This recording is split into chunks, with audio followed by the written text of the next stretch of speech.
हे भगवान डाले आवल ना।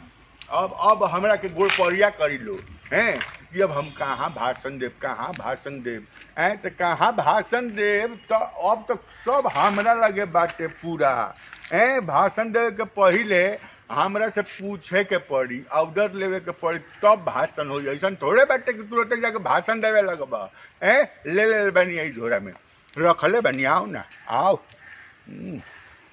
आओ ना, हम देखा कौना का फोन अरे जा मोबाइल। हाँ फोन बटे।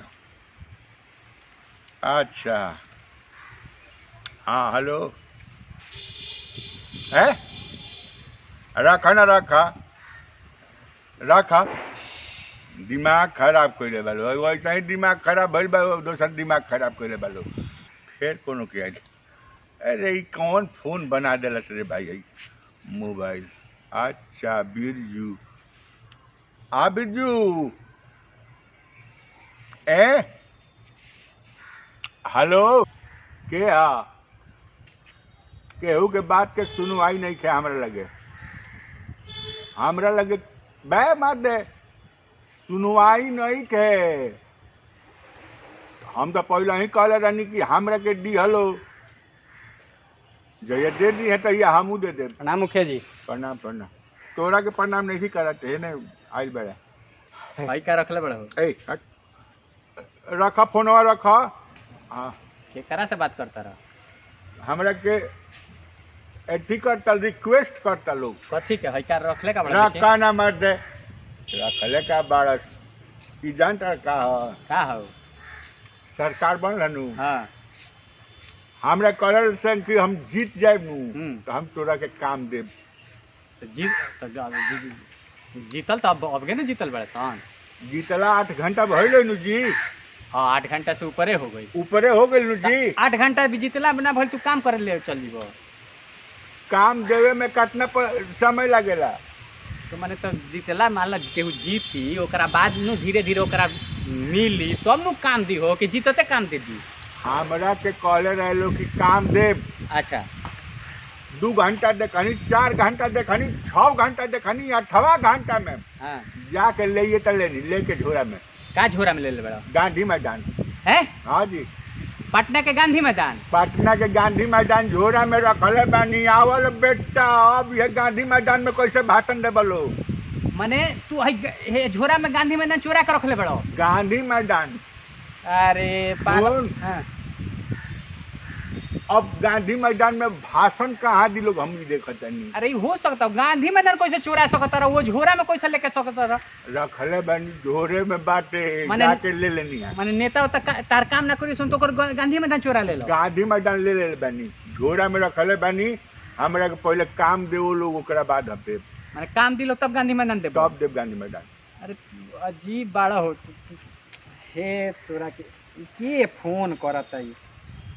हेलो हाँ तो एक काम करो हाला का कोई बड़ो धीरे से पीछे लिया के लगा दे। लगा दे ना लगा दे नहीं काम कोई ले। अरे पीछे देखो बाथरूम बनू बाथरूम के पीछे टटिया नहीं खे फुसवा वाला वही में लगा दे मैं केहू देखबे ना करी। बैलगाड़ी। अरे ना 1 मिनट।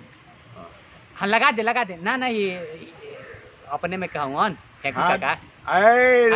लगा दे बैलगाड़ी। अरे बैलगाड़ी हाँ लगा के चुपचाप हाँ टाटी बंद कर दिए। अब काटे काटना बैलगाड़ी के ऊपर क्या? अरे बैलगाड़ी नानू ठीक कहला तू गांधी मैदान चोरा ले ला। हमू चोरा लेनी बे। हाँ जानते रहो। हाँ हमारे यहाँ के विधायकवा नहीं थे कहला कि काम देम बबुआ तोरा के रोड बनवा देम तोरा घर ले। हाँ ना दलस नु ओकरा बाद नु साइकिल पे चलत रहे आ चुनाव भर हो ललका हेलीकॉप्टर में ना देख लो ललका हेलीकॉप्टर ललका हाँ ललका हेलीकॉप्टर। हाँ हम देखनी वही से निरहू एक दिन उतरत रहे। हाँ उतरत लेनु। हाँ हम का कोई नहीं हाँ कि भेज देनी बिजोइया के। अच्छा आ हम कोई नहीं। हाँ और काल का भइल कि सब लोग जीत रहे तो शपथ ग्रहण में सब जना नेता लोग रहे। अच्छा सारा फोर्स जो रहे उस शपथ ग्रहण में रहे। हाँ सब लोग सारा माने सरकार के सारा चीज लेके शपथ ग्रहण में शपथ दिवावत रहे। कल हमने के पीछे से घुस गई नहीं सर। अच्छा आ घुस के एयरपोर्टवा लगे। हाँ आ लालका जहाँ हेलीकॉप्टरवा रहे ओकरा के बनहले आ पीछे साइकिल में बांध के डुगरौले ले जाके आ उहे पिछवाड़ी धोइल नहीं तो साइकिल में घिंचाई 2 आदमी जब ले ठेली ना तब ले। अरे तो 2 आदमी पीछे 4 गो लड़का गोर नहीं सो 2 गो ठेलत रहे एगो साइकिल में बांधले रहे। हमारे गांधी मैदान उठावे में कम से कम 15 आदमी लागल। 15 लागल नु 15 आदमी तू ही झोरा में धो लेलो बीचे से फेंक देती हो गेल नु का उ झंडवा जहां गड़ाला गांधी मैदानवा में हां ओजा ढेर वजन रहे। अच्छा ऊपर सीमेंट के जोड़ देले बा चबूतरा। हां हां ऊ उठावे में फिर 4 आदमी लागल तब नीचे से उठल तब लेके में धइलो। हाँ हम ओहे जानत रहो है हेलीकॉप्टर लेके अच्छा। हम कोनी के पिछोरिया लगा दे। हाँ। अब देखो तनी जब खोजे लगिलो हेलीकॉप्टर दो हाँ। तो हम कहेंगे काम दो हाँ। उहे कहनी कि हेलीकॉप्टर ले के पिछवाड़ी बाथरूम के पिछवाड़ी टाटी घेरोइले बनी ओही में लगवा दे। अच्छा। लगवा के और ओकरा बाद काम ओही जी खत्म। अब नेता लोग आई तब देखल जाई चल हेलीकॉप्टर लगा दिल भाई। हेलीकॉप्टर ले अब फोन नहीं रहलो अच्छा ये हेलीकॉप्टर हेलीकॉप्टरवा ले जाके हम कोनी को पिछवा लगा दे। फिर एगो बात कही ना सुन ना। हाँ एगो बात कही हैं बोला ढेर बढ़ के ना बोले के। अच्छा मैं बढ़ तू गांधी मैदान जब हेडोरा में ले रख सकत रह हाँ। तो हम हेलीकॉप्टर नहीं के रख सकत हो। अरे गांधी मैदान में पहरा नहीं के हवाई अड्डा में पहरा होला तारा के एगो सूता ना ले जाती है हेलीकॉप्टर चढ़ा के ले जे। अरे सारा पहरा गई रहे कल शपथ ग्रहण में ऊ हो गइल वो सब लोग गई रहे वही से घींच ले नी। तू हेलीकॉप्टर रख ले बड़ा। अरे तू तो गांधी मैदान रख ले बड़ा। सुन ढेर बढ़ के ना बतियावे के हम गांधी मैदान ले बन जते जेल जगह हेलीकॉप्टर ले हम हेलीकॉप्टर ले बन जाके देखियो लालका हेलीकॉप्टर वा जो नाचत रहे ऊपर जल्दी जल्दी कह दे तनी जैसे हट। अरे तू तारो कहे तनी ढेर बहस मत करी हो। बहस मत कर साले गांधी मैदान हम ले बन तू हेलीकॉप्टर ले तू भाई बड़ा बड़का थी तू कुर कहीं का हेलीकॉप्टर ले आइल बड़े। हम तो अपन गांधी मैदान ले आइल बन तो गांधी मैदान उठौले थोड़े बनी गांधी मैदान के नक्शा बना के हैं आ ओकरा बाद रखले बनी में कहाँ का बाटे हम करनामा करब नु। इस साले हेलीकॉप्टर ले मार लपड़ बिल्डिंग फेंके लगवा ये बात ने। नमस्कार दोस्तों मैं आपका दोस्त बीआईबी विजेंद्र सिंह हमारे संग बानी आनंद मोहन पांडे मामा। आई फेंकू वीडियो कैसन लागल है ये चैनल के सब्सक्राइब करी आ वीडियो के लाइक करी कमेंट करके बताई के पसंदीदा का फेंकू के वीडियो है जी। हमनी के जोन बाटे दोनों चैनल बीआईबी विजेंद्र सिंह और Anand Mohan old is gold दोनों पर कंटिन्यू वीडियो आ रहल बा।